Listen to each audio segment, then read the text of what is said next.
तो हम सदशिष्य बने,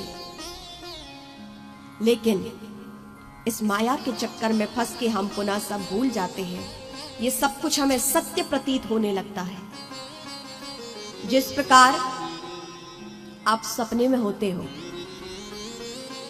कैसे आप सपने में होते हो और सपने में जो कुछ जब होता है तो वो आपको असली लगता है ना, कि शेर आपके पीछे पड़ गया तो आप भाग रहे हो, है ना, बंदर आपके पीछे पड़ गया आप भाग रहे हो, किसी के साथ भोजन कर रहे हो, किसी के साथ झगड़ा कर रहे हो, किसी के साथ मनोरंजन नृत्य, आपको जो भी कोई सपना आता है, जब आप सपने में होते हैं, नींद में होते हैं, तो क्या सपना झूठा लगता है?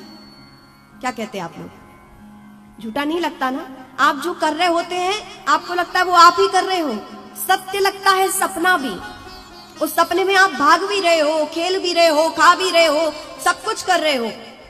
सपना आपको सत्य लगता है जब तक आप नींद में हैं तब तक, और जो ही नींद खुली सपने का मूल्य समाप्त हो जाता है। नींद खुलते ही सपना व्यर्थ। अरे हम तो बिस्तर पे हैं, आराम से सो रहे थे, वो तो हम सपने में भाग रहे थे, खा रहे थे, झगड़ा कर रहे थे, हंस रहे थे, बोल रहे थे, सो रहे थे। नींद खुलते ही सपना झूठा हो जाता है।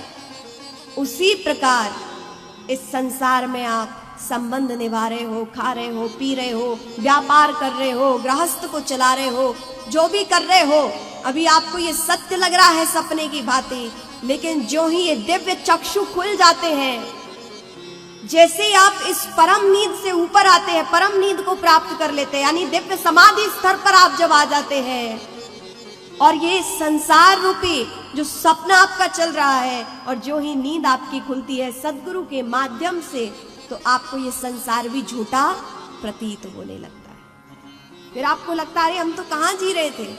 यही तो जागृति महापुरुषों को हो जाती है। इसीलिए संसार को छेड़कर, संसार को छोड़कर, सारी सुख सुविधाओं इच्छाओं को छोड़कर वो परमात्मा की प्राप्ति के लिए चल पड़ते हैं।